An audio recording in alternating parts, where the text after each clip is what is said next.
Terima kasih atas waktunya. Pertama-tama yang mengaturkan panganjali umat. Om Swastiastu. Assalamualaikum warahmatullahi wabarakatuh. Salam sejahtera bagi kita semua. Salam Namo Buddhaya. Yang terhormat Bapak Kepala SMP Negeri 3 Abang. Yang terhormat Bapak Parawakasya SMP Negeri 3 Abang. Yang saya hormati Bapak Ibu TU SMP Negeri 3 Abang, yang saya hormati Bapak Ibu Dewan Guru, peserta ya komunitas belajar SMP Negeri 3 Abang.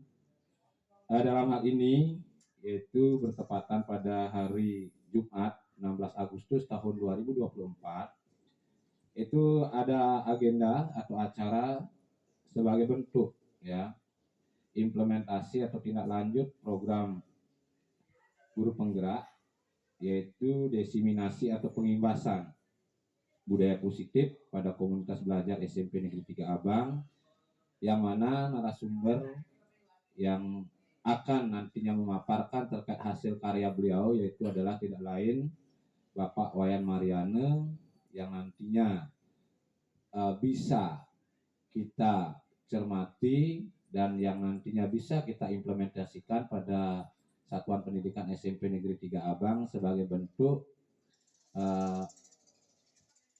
diferensiasi terhadap apa yang sudah beliau dapatkan dan apa yang akan menjadi bentuk tindak lanjut serta refleksi.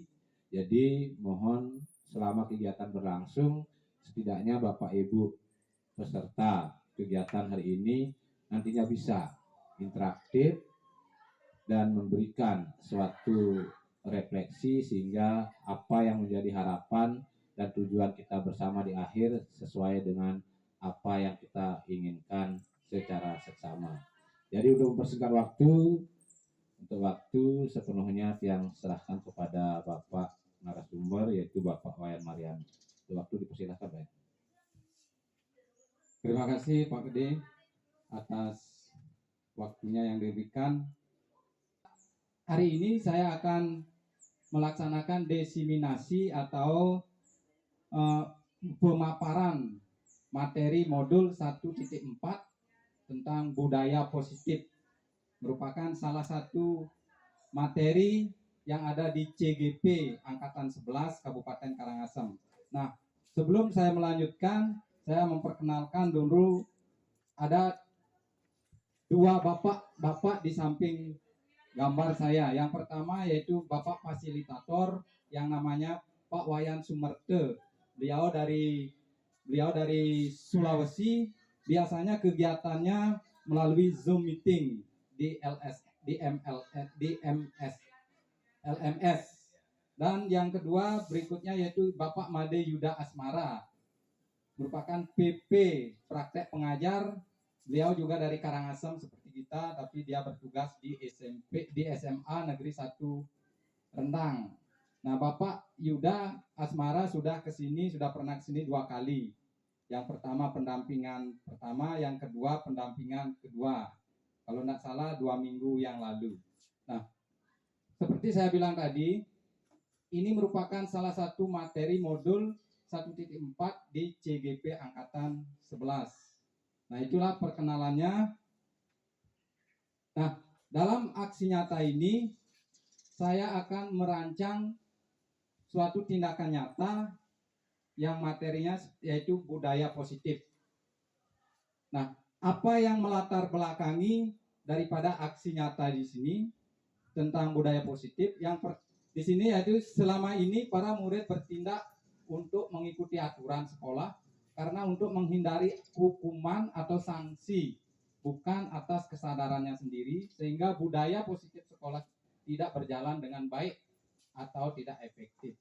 Nah, ini artinya selama ini anak-anak kita di sini disiplin mengikuti aturan sekolah bukan atas kesadarannya sendiri, tetapi atas dorongan dari luar, tidak berdasarkan dorongan intrinsik.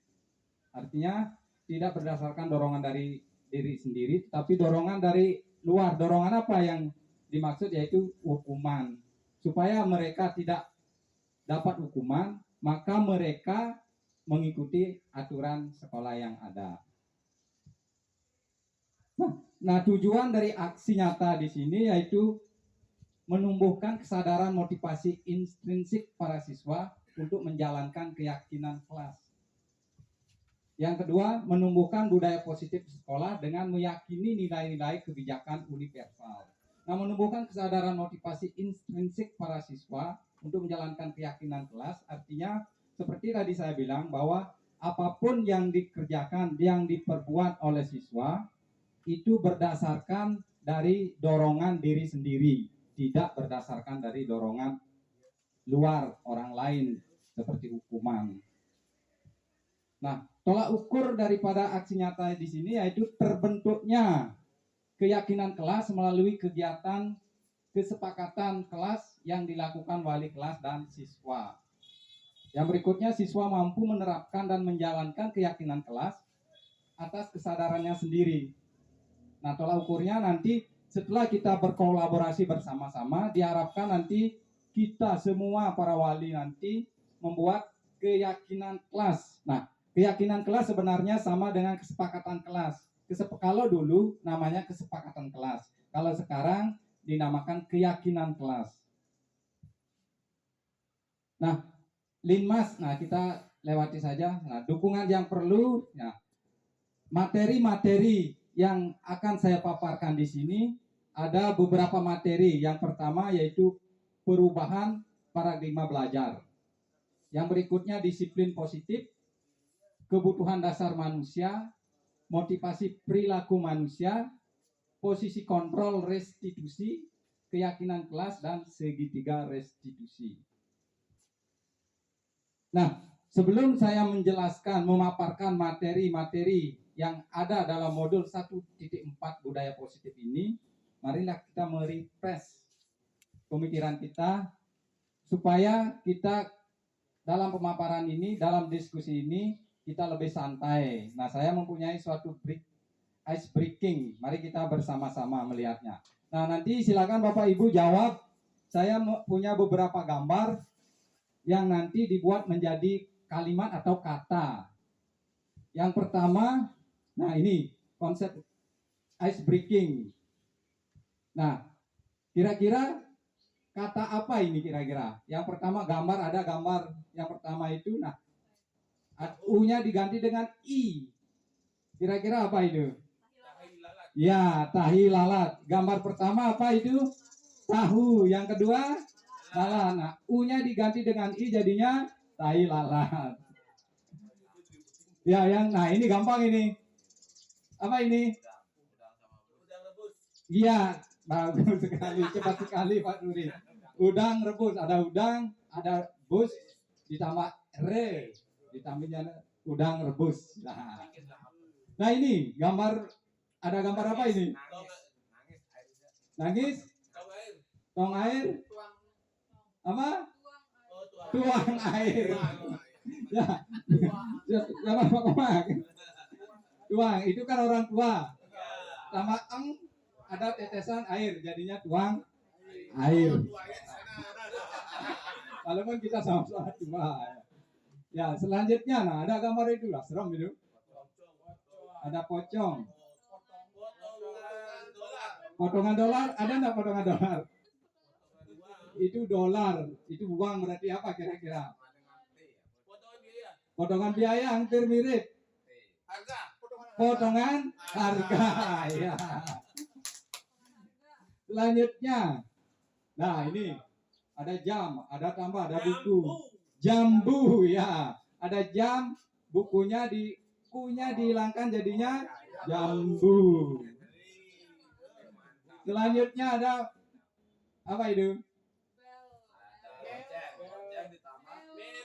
Melon, ya. B-nya diganti M, balonnya B-nya diganti dihilangkan jadinya melon. Terus, nah ini ular. Ada huruf U ditambah orang lari, I-nya dihilangkan jadinya ular. Nah ini Mangga, ya, mangga. Mungkin ya itu ice breakingnya. Mungkin Bapak Ibu mempunyai ice breaking yang banyak, yang lebih menarik. Nah, silakan. Terima kasih. Nah, mudah-mudahan nanti kita di dalam pembelajaran kita selalu memberikan ice breaking. Nah, seperti tadi saya bilang, nanti pemaparan ini merupakan budaya positif yang kita nanti laksanakan di sekolah kita ini. Nah, sekarang apa itu budaya positif? Kira-kira apa budaya positif? Budaya positif. Kira-kira Pak Mintar tahu apa itu budaya positif? Gimana pendapatnya Pak? Budaya positif. Budaya yang baik, Pak. Budaya yang baik. Ya, budaya yang baik. Mungkin ada yang lain? Kelakuan yang benar. Ya, boleh. Apalagi? Nah, pokoknya sesuatu yang sifatnya baik, positif, ya, yang harus dikembangkan. Perlukah kita mengembangkan positif di sekolah? Perlu. Mengapa kita perlu membudayakan positif? Mengapa? Ya, biar bisa mendidik. Ya, biar bisa contoh, Bisa menumbuhkan karakter yang menumbuhkan karakter. Ya, intinya kalau kita budaya positif, kalau kita bisa menerapkan budaya positif, berarti lingkungan kita akan nyaman, ya. Dengan nyaman, apapun pembelajaran bisa berjalan dengan baik, tidak tegang-tegang, tensi tidak tinggi, ya. Mungkin ada yang Bapak Ibu tinggi tensinya. Oh, ya anak-anak gitu. Ada? Nggak boleh.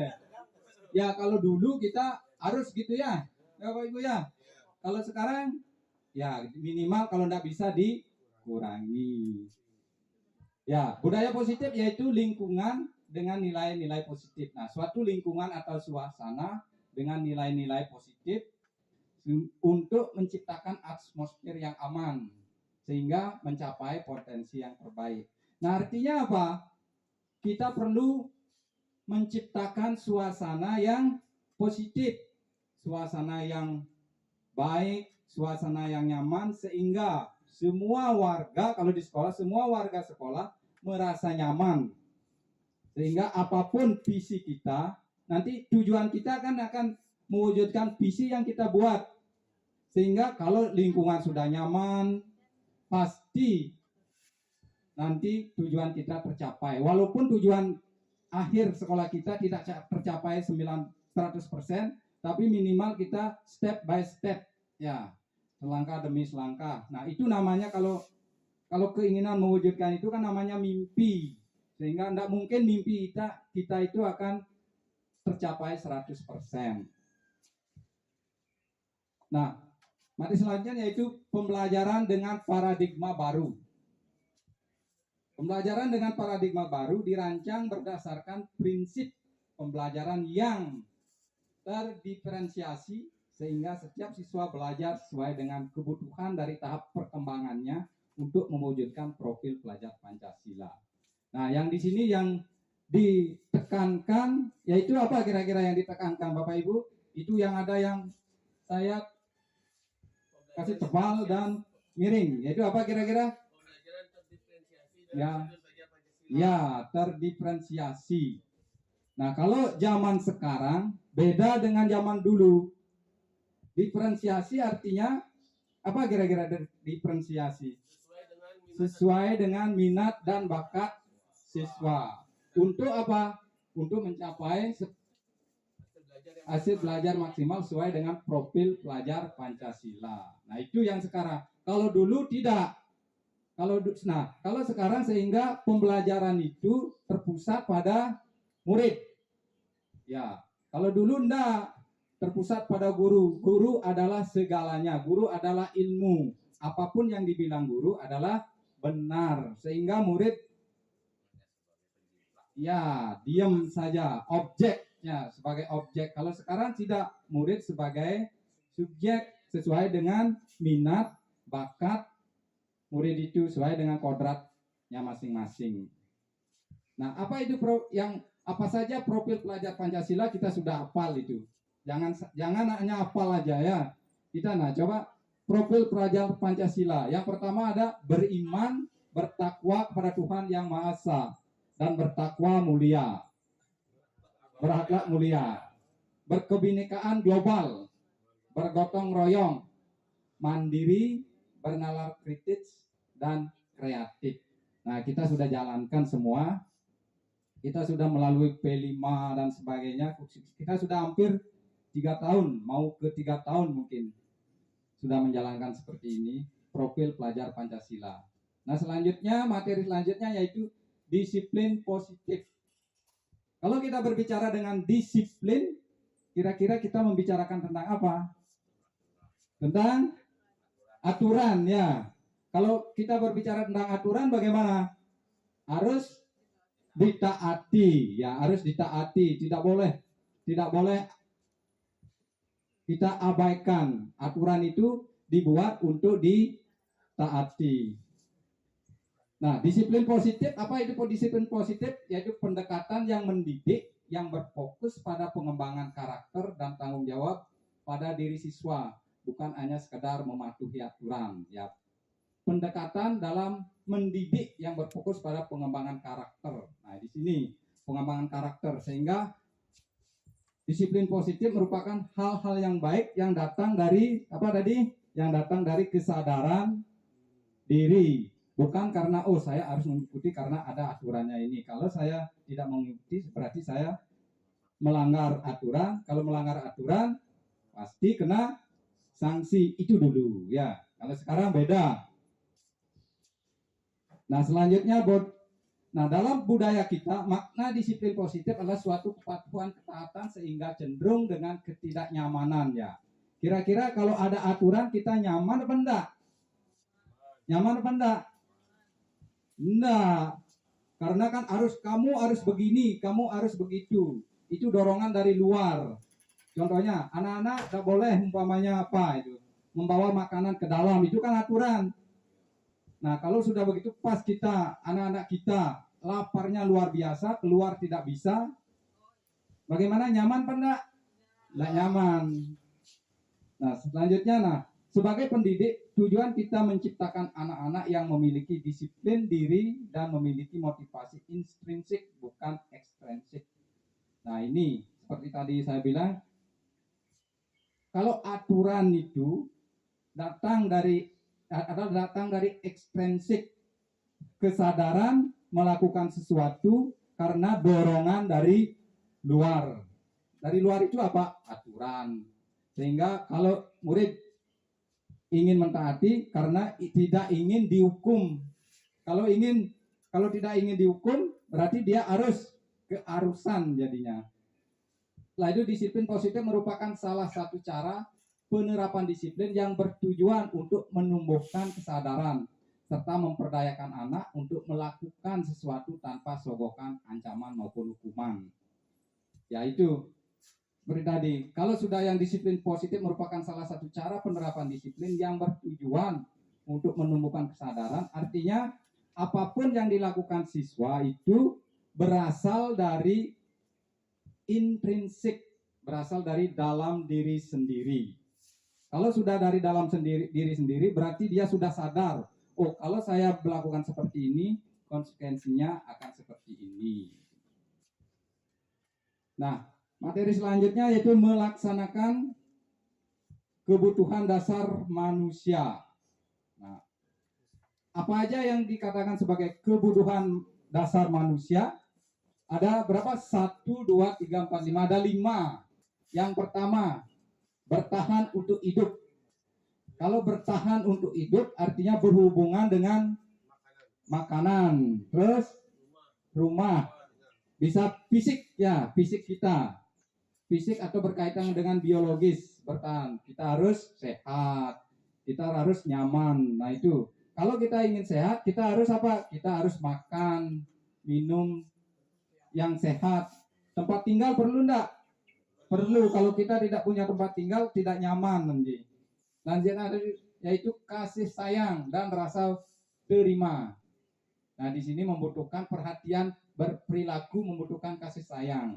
Nah, di sini kita membutuhkan kasih sayang, baik itu dari seseorang lain, keluarga, dan sebagainya. Selanjutnya penguasaan. siswa ingin berkuasa, mendominasi kegiatan. Nah ini kita sering ketemu dalam pembelajaran kita anak-anak yang merasa penguasaan. Bagaimana kira-kira kalau di dalam kelas kita sering menemukan di sini yang penguasaan. Anak-anak yang bagaimana biasanya?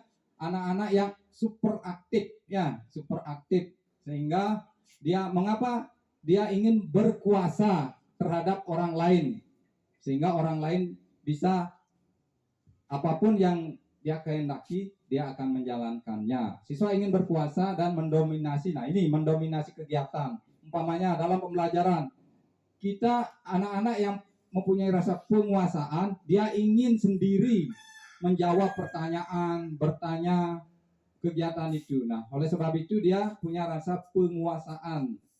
Yang selanjutnya kebebasan. Siswa ingin bebas, tidak ingin terkekang. Nah, ini berhubungan dengan aturan lagi. Siswa ingin bebas, tidak ingin dihukum, ingin merdeka. Itu. Selanjutnya kesenangan. Nah, kalau kesenangan di sini siswa melakukan sesuatu karena kesenangannya sendiri. Nah, banyak hal yang dilakukan siswa karena atas dasar kesenangan. Bisa menjahili temannya juga bisa. Alasannya apa? Dia kesenangan. Kesenangannya bagaimana maksudnya? Kalau umpamanya dia menjahili temannya menangis, dia merasa senang. Senang bagaimana? Senang bisa membuat temannya menangis. Nah, motivasi perilaku manusia. Motivasi merupakan dorongan yang timbul pada diri seseorang secara sadar ataupun tidak sadar untuk melakukan sesuatu tindakan dengan tujuan tertentu. Nah ini motivasi manusia itu menghindari ketidaknyamanan dan hukuman. Murid melakukan disiplin diri karena dia takut dihukum merupakan motivasi ekstrinsik. Nah itu kalau ada murid yang mematuhi peraturan itu karena takut dihukum, karena takut mungkin dicemooh sama temannya, itu berasal dari dorongan ekstrinsik, dorongan dari luar karena takut dihukum. Supaya tidak dapat hukuman, maka dia akan mengikuti aturan walaupun bertimbang balik dengan apa yang mereka rasakan. Mendapatkan imbalan atau penghargaan dari diri orang lain. Nah, mungkin murid-murid mematuhi aturan ingin mendapat penghargaan, ingin mendapatkan hadiah. Contohnya umpamanya, anak-anak siapa yang mau lari akan dapat hadiah. Nah, sering kita lihat seperti itu di lapangan. Dikasih uang, dikasih permen dan lain sebagainya. Banyak yang seperti itu. Menghargai nilai-nilai diri sendiri. Murid melakukan disiplin diri karena sadar akan nilai kebajikan diri sendiri. Nah, itu kalau sudah bisa menghargai diri sendiri, berarti itu datangnya dari intrinsik, dari dorongan dalam. Tidak ada orang luar yang memaksa. Walaupun ada aturan seketat apapun, karena mereka sudah sadar, maka dia akan dengan senang hati akan mengerjakan, akan mematuhi hal-hal seperti itu. Nah, konsep disiplin dengan identitas gagal. Nah, mengapa dinamakan konsep disiplin dengan identitas gagal? Nah, karena di sini kalau ada pelanggaran, itu dorongannya ada hukuman dan penghargaan. Nah, itu. Nah, ini diidentifikasi menjadi gagal. Yaitu menjadi menyakitkan, hukuman menyakitkan. Kadang-kadang kan kita tidak sadar bahwa apapun yang kita berikan yang sifatnya menghukum itu akan diingat sepanjang ayatnya.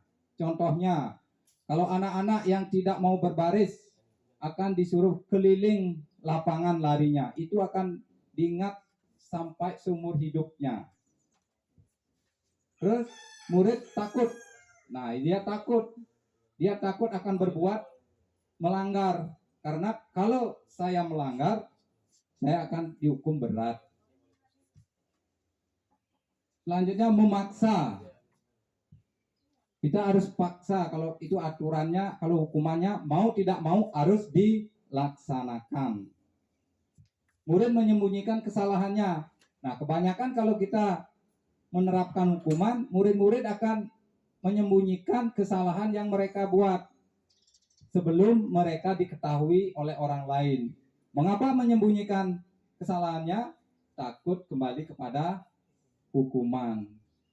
Nah, setelah itu ada murid menjadi rendah hati. Nah, mengapa kalau mendapat hukuman murid menjadi rendah hati?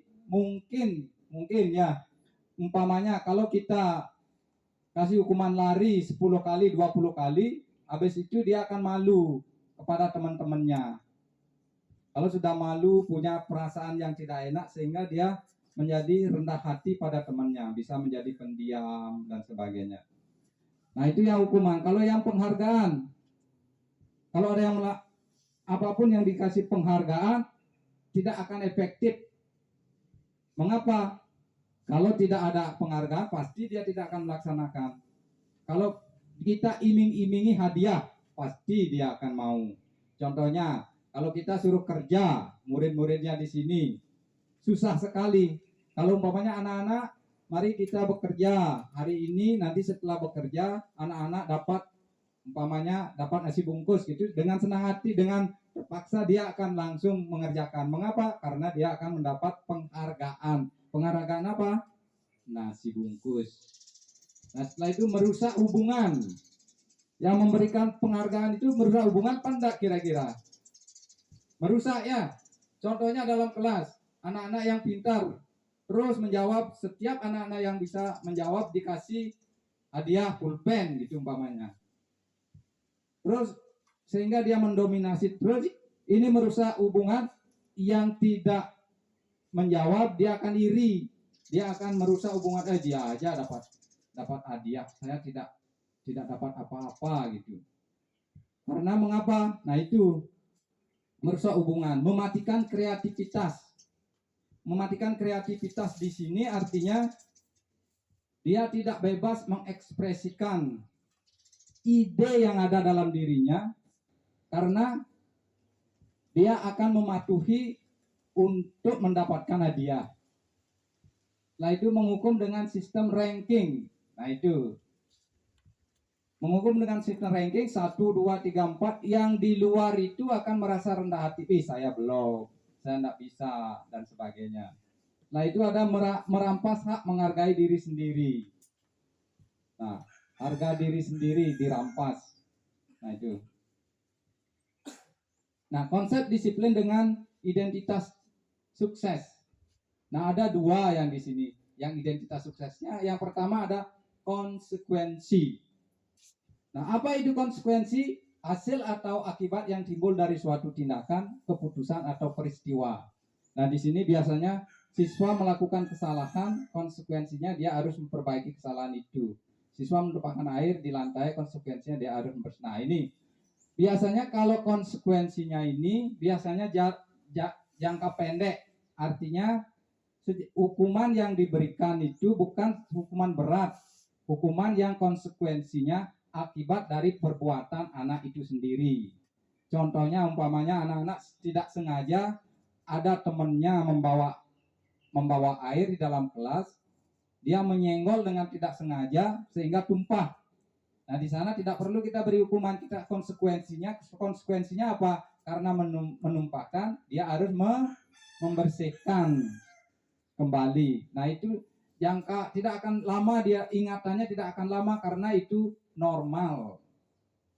Nah, ada restitusi, mengembalikan kondisi korban seminimal mungkin ke dalam keadaan sebelum terjadi tindakan pidana atau perilaku yang salah.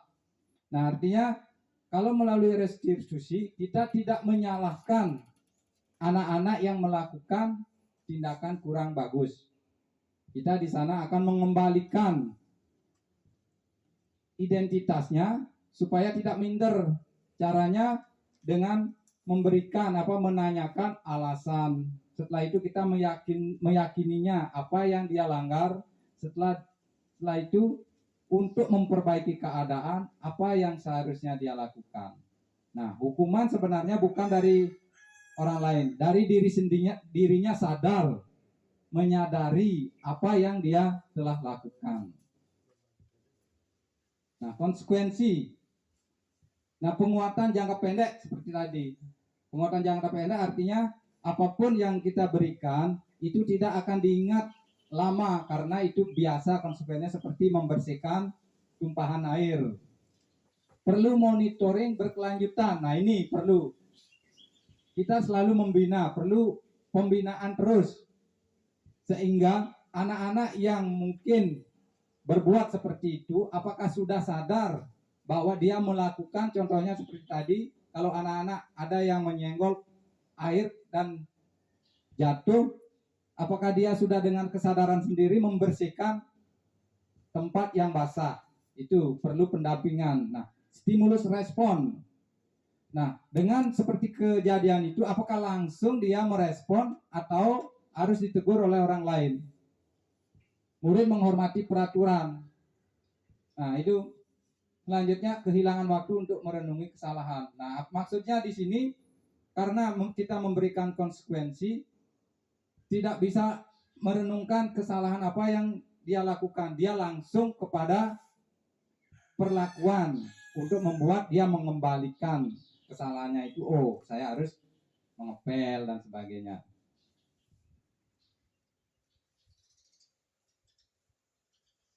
Nah, sekarang tentang restitusi. Restitusi yaitu murid bertanggung jawab untuk perilakunya. Nah, dengan kesadaran sendiri, dia akan berbuat kebaikan, memperbaiki diri. Fokus untuk pemecahan jangka panjang. Nah, ini karena kita pembelajarannya, supaya ke depannya, kalau dia melakukan tindakan yang tidak sesuai dengan keyakinan, dia secara sadar nanti pemecahan masalahnya langsung ke masa depannya bisa melakukan hal itu. Teori kontrol, dirinya memegang kontrol ya. Dirinya yang melaksanakan, memikirkan solusi yang diberikan, bukan orang lain yang memberikan. Terusnya murid bersemangat memperbaiki kesalahan. Dengan kesadaran sendiri, murid akan memperbaiki sendiri. Mungkin minta maaf sendiri, membersihkan lantai yang sudah basah itu dengan dorongan sendiri. Nah, selanjutnya ada konsep disiplin pendekatan restitusi. Nah, pendekatan restitusi di sini merupakan sebuah cara menanamkan disiplin positif pada murid. Nah, pengertiannya di sini yaitu proses menciptakan kondisi bagi murid untuk memperbaiki kesalahan mereka sehingga bisa kembali pada kelompok mereka dengan karakter yang lebih kuat. Nah, ini menurut Jason tahun 2004.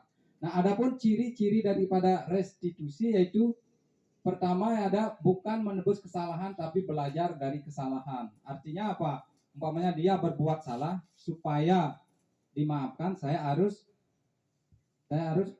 menebus kesalahannya itu, bukan seperti itu maksudnya. Harus memperbaiki keadaannya. Nah, untuk yang berikutnya ada memperbaiki hubungan, karena melakukan tindakan yang kurang baik biasanya terjadi gap. Nah, untuk menghindari itu dia akan memperbaiki sendiri hubungan yang telah terjadi. Tawaran bukan paksaan. Nah, karena sifatnya berasal dari diri sendiri sehingga bukan tawaran, itu kesadaran dari intrinsik. Selanjutnya ya ada fokus pada karakter bukan tindakan, menguatkan dan fokus pada solusi. Nah, itu ciri-ciri restitusi.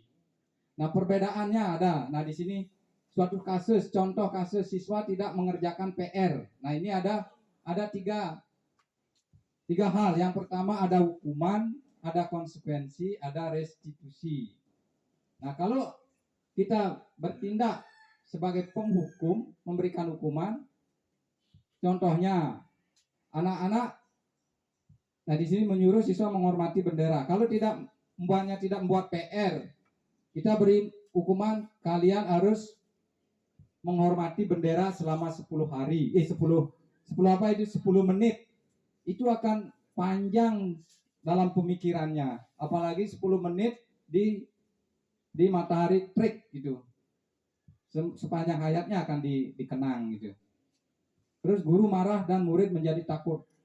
Kalian dengan nada tinggi biasanya, hei kamu tidak mengerjakan PR, kemana aja kamu? Tugas kamu kan sebagai murid harus bla bla bla bla itu akan murid menjadi takut. Jangan-jangan enggak mau masuk lagi. Mungkin ada sifat-sifat atau seperti itu sehingga murid jadi berhenti masuk. Ada konsekuensi. Nah, konsekuensinya ini lebih ringan daripada hukuman. Guru memberikan konsekuensi dengan mengerjakan PR-nya saat istirahat sebanyak 3 kali lipat. Nah, itu karena dia tidak membuat PR di rumahnya, maka dikembalikan lagi membuat PR 3 kali lipat. Itu lumayan berat itu. Terus guru tegas dan siswa menghormati peraturan. Nah, itu yang konsekuensinya. Nah ada lagi yang lebih bagus, lebih baik dalam menyelesaikan suatu masalahnya. Nah, ini namanya restitusi. Nah, guru menanyakan keyakinan kelas dulu, karena keyakinan kelas sudah dibuat, berarti dia melanggar. Kalau melanggar, apa yang harus dilakukan? Nah, guru menanyakan keyakinan kelas dirinya dan membantu siswa menyelesaikan masalahnya. Mungkin kita alasan-alasannya apa? Mungkin dia karena membantu orang tuanya sampai malam sehingga dia tidak bisa mengerjakan PR-nya. Terus guru terbuka dan siswa menghormati dirinya dan orang lain. Nah, dengan terbuka, guru berdiskusi dengan yang tidak membuat PR itu, sehingga semua akibat atau alasan tidak membuat PR bisa terselesaikan. Nah, di sini ada 5 posisi kontrol restitusi dalam suatu penyelesaian kasus. Yang pertama ada menghukum. Yang namanya menghukum harus dipaksa untuk mengerjakan. Membuat rasa bersalah. Nah, ini teman memantau manajer. Nah, di sini mungkin Bapak Ibu kira-kira di posisi manakah Bapak Ibu berada dalam pembelajaran di kelas mungkin? Apakah menghukum, membuat rasa bersalah? Nah, biasanya kalau menghukum itu akan selalu diingat. Ingatnya apa? Yang negatif, perbuatan yang negatif. Kalau membuat rasa bersalah, anak-anak menjadi rendah diri. Terus ditunjuk, kamu sudah berapa kali Bapak katakan bahwa harus buat PR di rumah, tidak boleh di sekolah. Kamu tahu enggak? Nah, itu dengan nada yang tinggi. Biasanya dengan teman. Nah, ini kontrol kita sebagai teman. Ayolah, contoh. Nah, ini bahasanya agak merendah. Ayolah, mengapa kamu tidak buat PR? Kerjakanlah PR-nya dan sebagainya. Memantau manajer, meminit ya. Nah, sekarang ini contoh-contoh 5 posisi kontrol restitusi, yaitu ya menghukum, patuhi aturan sekolah lalu berdiri di depan kelas. Nah, itu contoh-contohnya. Nah, ini suatu kasus siswa tidak memakai atribut lengkap saat upacara bendera.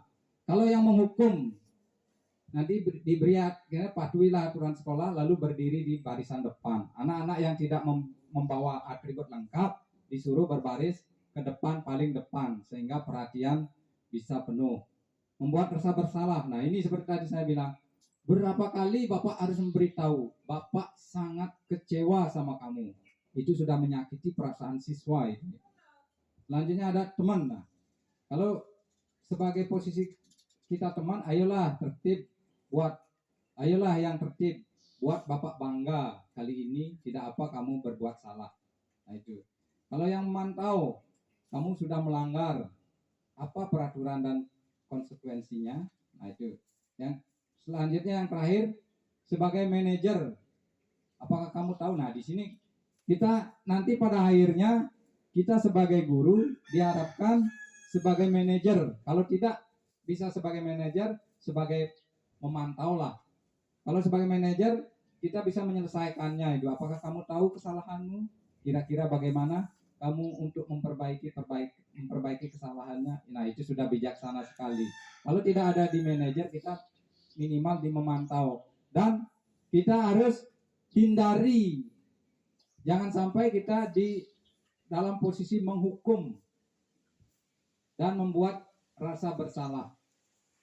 Nah, itu supaya tidak dikenang sepanjang hayat oleh siswa. Kalau dikenang sepanjang hayat dengan kebaikan kita tidak masalah. Kalau ini menghukum dengan mata melotot umpamanya, kamu itu nadanya tinggi, kamu ini sebagai siswa jangan main-main gitu ya. Ada yang seperti Pak Mintar seperti itu? Ya, gimana?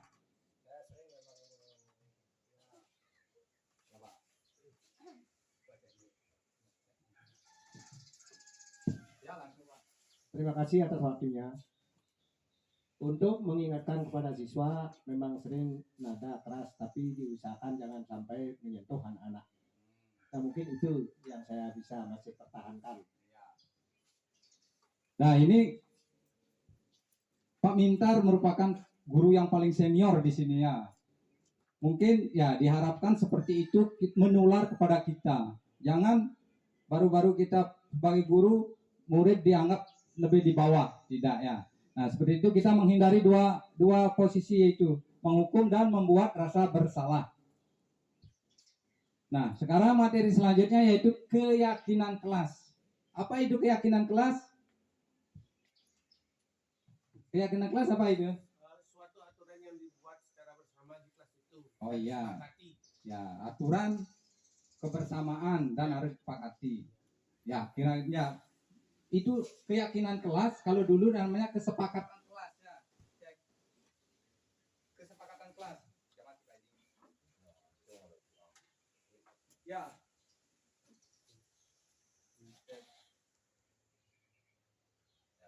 Ya, udah.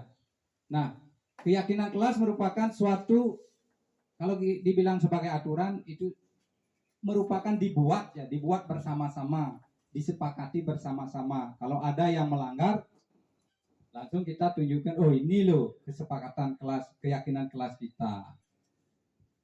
Nah coba kita lihat ini, mengapa keyakinan kelas, mengapa tidak perlu peraturan. Nah, contoh ada di sini, mengapa kita memiliki peraturan menggunakan helm pada saat mengendarai motor. Itu keyakinan apa aturan? Aturan ya. Mengapa? Apa harus kita ikuti itu? Ya harus. Mengapa?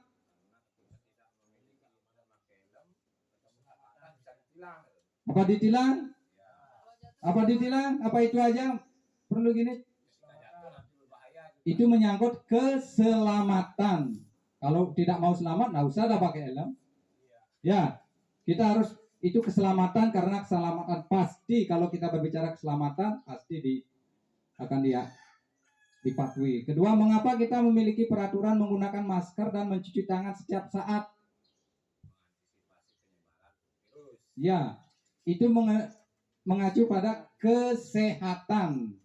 Ya, kesehatan, keselamatan itu yang nomor satu untuk kita ya.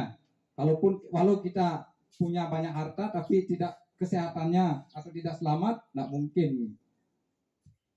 Nah, sekarang kita bagaimana cara membuat keyakinan kelas. Nah, di sini kalau kita mau membuat keyakinan kelas, kita harus berpikir dengan aturan kelas. Nah, aturan dulu kita lihat.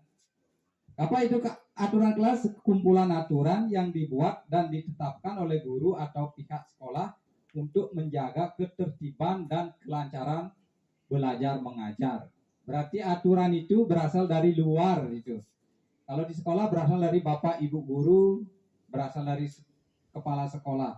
Kalau keyakinan adalah kesepakatan bersama yang dibuat oleh seluruh anggota kelas, baik guru maupun siswa, tentang bagaimana kelas seharusnya berjalan. Nah, untuk membuat peraturan itu menjadi keyakinan, kita harus peraturan itu dibuat menjadi kalimat positif. Nah, adapun seperti ini. Nah ini peraturan kelas sifatnya kaku. Kaku enggak?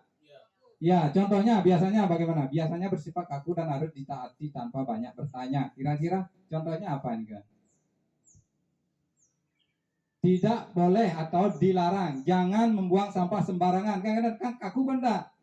Kaku eksternal. Nah, ditetapkan dari luar dari siswa.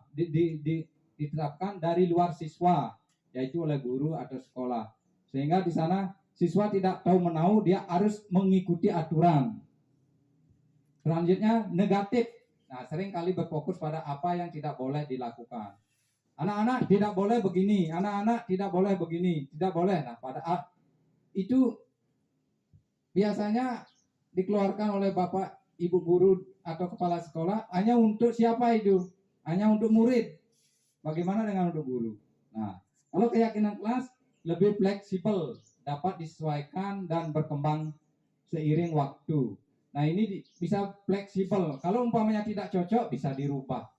Umpamanya 1 minggu sudah dibuat, 2 minggu sudah dibuat, tapi ada yang tidak cocok lagi, bisa disepakati lagi, bisa diganti dan lain sebagainya. Internal ditetapkan bersama oleh seluruh anggota kelas sehingga memiliki rasa yang lebih kuat. Nah, karena sudah dibuat dari anggota kelas termasuk bapak ibu wali, di sana akan memiliki rasa yang lebih kuat. Oh, kita yang buat, berarti yang mentaati adalah kita sendiri. Positif, berfokus pada apa yang harus dilakukan atau nilai-nilai yang ingin dicapai. Nah, itu. Nah, sekarang mari kita bersama-sama berdiskusi bagaimana cara membuat keyakinan kelas. Nah, keyakinan kelas tadi itu dibuat dari peraturan kelas, yang biasanya kalimat di peraturan kelas itu kalimat negatif. Contohnya, tidak boleh membuang sampah sembarangan.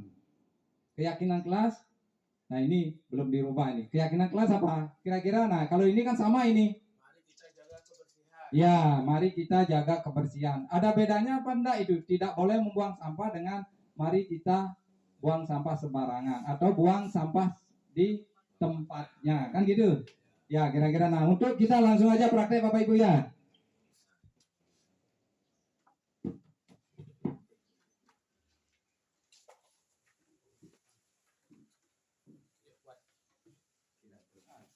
Jangan buang sembarangan sampahnya.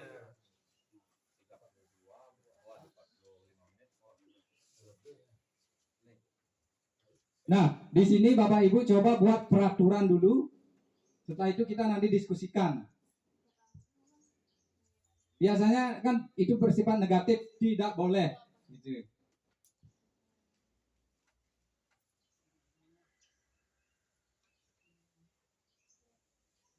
Kita langsung aja satu-satu. Tidak boleh berkelahi. Nah, dia minta Pak moderator, minta tolong dicatat. Nah, diketik di sini.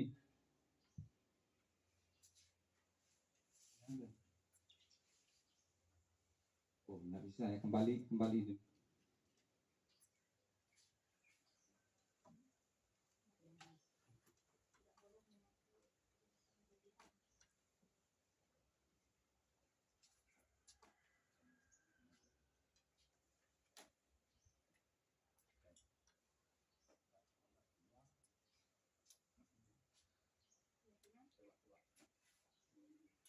Ya. Nah, sambil Pak Gede nyari untuk siap diketik, silakan Bapak Ibu dibuat dulu, nanti kita diskusikan.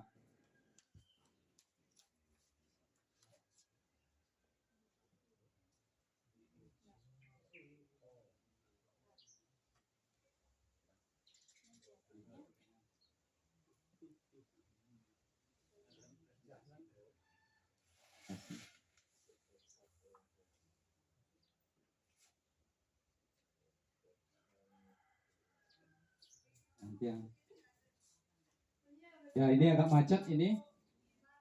Nah, coba buat satu-satu aja, satu aja, nggak usah banyak-banyak. Coba Bu Ulan, kira-kira apa yang pertama? Ya. Terima kasih atas waktu yang diberikan. Jadi langsung saja untuk contoh peraturan yang pertama, ini tidak boleh membawa HP ke sekolah. Ya, tidak boleh membawa HP. Oke. Ya. Terima kasih. Bu Ulan, tidak boleh membawa HP. Mungkin ya di sini. Terima kasih atas waktunya. Oke. Tidak boleh siswa berada di dalam kelas pada jam istirahat. Ya, terus. Bu Ulan, Terima kasih. gimana ini coba ya? Kembali.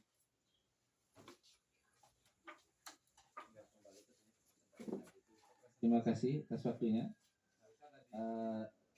Saya menganggap penting juga masalah bully. Jadi dibuatkan peraturan tidak boleh membuli siswa yang lain.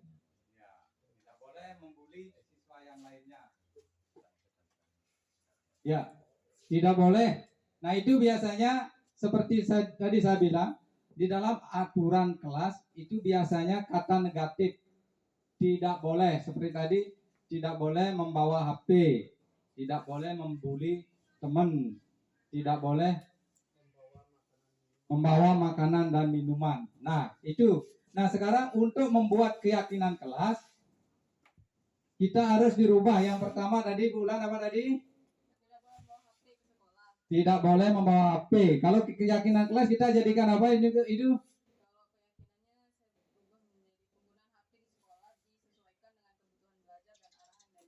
Ya, kebutuhan penggunaan HP di kelas sesuai dengan penggunaan HP di kelas sesuai dengan kebutuhan dan arahan dari Bapak Ibu guru. Bagaimana Bapak Ibu? Setuju apa enggak? Setuju. Ya, tadi Pak Suri apa kira-kira tadi?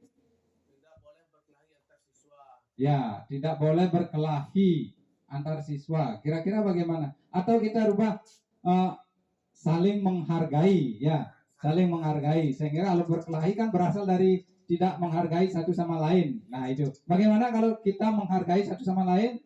Ya, bagus itu ya. Ya, selanjutnya tadi Pak Mintar apa?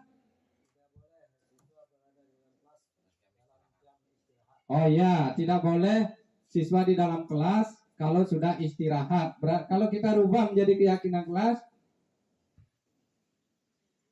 saat jam istirahat diharapkan siswa semua berada di luar kelas. Ya, berada siswa berada di luar kelas saat istirahat. Gitu ya, kan tidak ada kata boleh, tidak boleh itu. Ya, selanjutnya Pak Wiro tadi tidak boleh membuli. Kalau tidak boleh membuli, masuk kepada ya menghargai. Nah, itu luas itu ya, luas menghargai satu sama lainnya. Ya, itu merupakan kesepakatan kelas. Nah,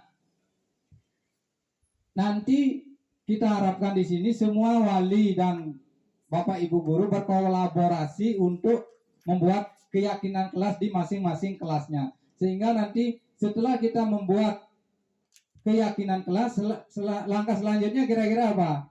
Kita print ya. Kita print, setelah itu kita tempel. Nah, apakah perlu ditandatangani? Perlu ya. Mengapa perlu ditandatangani? Itu sebagai kesepakatan, bukti ya, bukti fisik bahwa yang menandatangani itu siap melaksanakan, dan kalau melanggar nanti ada ya itu. Nah, itu Bapak Ibu. Nah, kalau keyakinan kelas tidak hanya kita tempel aja. Nah, kadang-kadang keyakinan kelas itu kita dapat dari Tokopedia itu. Kira-kira ada enggak? Bapak Ibu sebagai wali udah buat keyakinan kelas? Itu keyakinan kelas ada di Tokopedia. Ada enggak? Ya, sering kita temukan ya. Mengapa ada di Tokopedia? Kita tinggal pesan. Ya, kita tinggal pesan, datang, tapi sesuai enggak di lingkungan kita. Nah, itu dipaksakan. Mungkin karena harus ada dulu, kita cari Tokopedia. Boleh kita ambil di Tokopedia, tapi kita diskusikan kembali ya. Umpamanya di Tokopedia ada 10 keyakinan kelas, kalau ke 10-nya kita sepakati ya enggak masalah itu. Nah, kita harus dengan kunci utama yaitu kesepakatan bersama guru, wali dalam kelas. Nah, itu. Nah, perbedaan peraturan kelas dan keyakinan kelas. Nah, kalau sumber dari peraturan kelas berasal dari mana? Guru atau sekolah, kepala sekolah.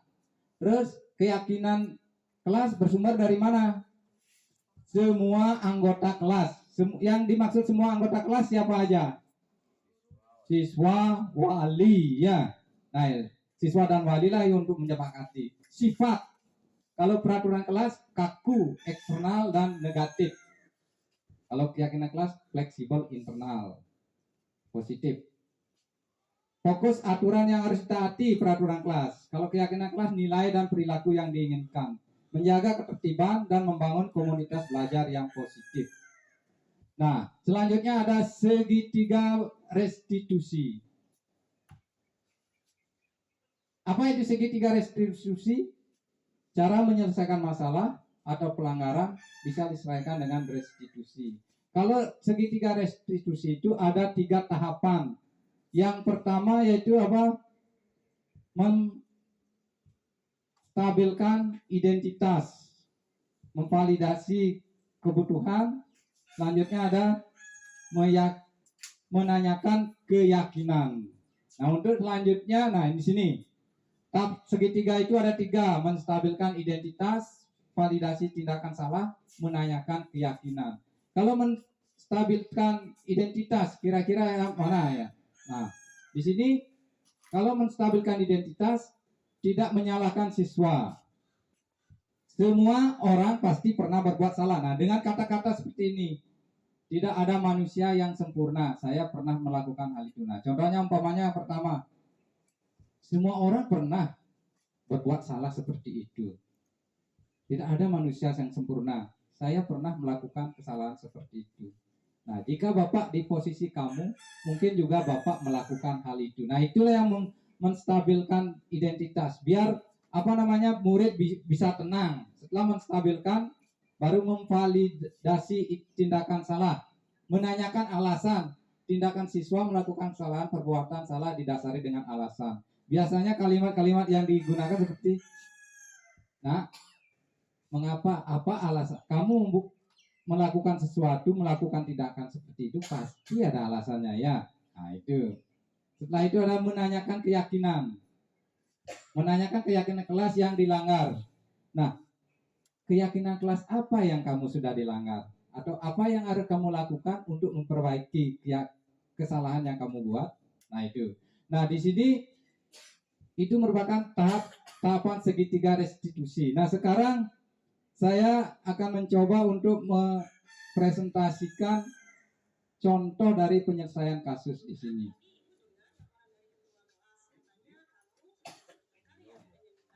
Ya.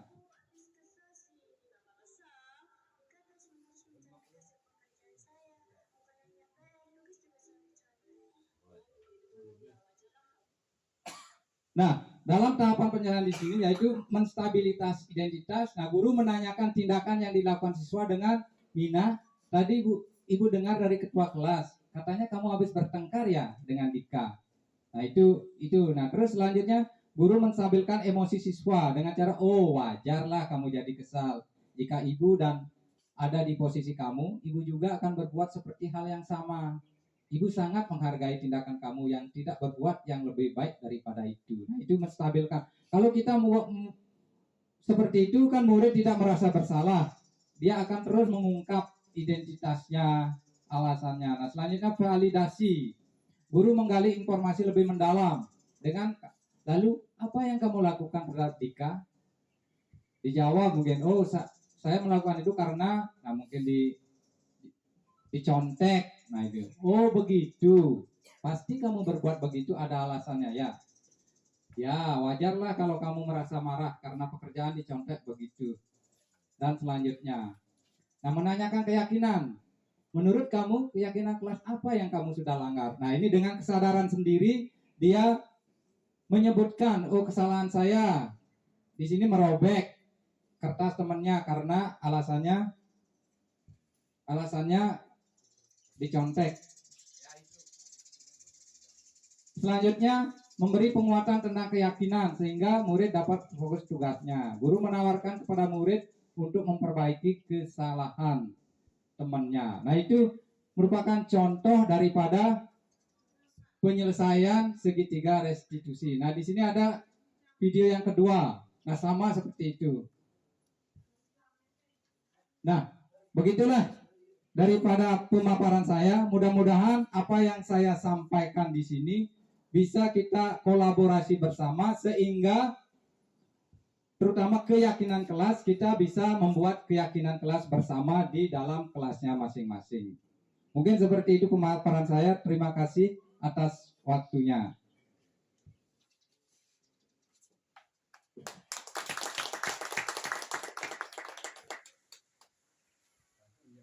Baiklah, demikianlah pemaparan materi yang sudah disampaikan oleh Bapak Wayan Mariana. Jadi sudah banyak tadi disampaikan terkait dengan keyakinan kelas serta peraturan kelas, termasuk juga segitiga restitusi yang merupakan bentuk daripada model pembelajaran berdiferensiasi menyangkut dengan regulasi dan peraturan yang diberlakukan oleh Mas Menteri, sehingga banyak perlu yang kita pelajari. Jadi apa yang sudah disampaikan tadi mudah-mudahan nantinya bisa bermanfaat bagi kita semua, terutama pada komunitas belajar SMP Negeri 3 Abang. Dalam hal prosesnya nanti bisa kita ikut menerapkan atau mengimplementasikan budaya positif sesuai dengan regulasi-regulasi yang sudah diberlakukan serta berdampak positif kepada kita sebagai tenaga pendidik, juga peserta didik yang nantinya menjadi output kepada masyarakat. Nah, sebagai penutup, yang akhiri dengan para mesanti. Sekali lagi terima kasih banyak kepada Pak Wayan Mariana. Om Santi Santi Santi Om. Wassalamualaikum warahmatullahi wabarakatuh. Salam sejahtera, namo buddhaya, salam rahayu rahayu rahayu.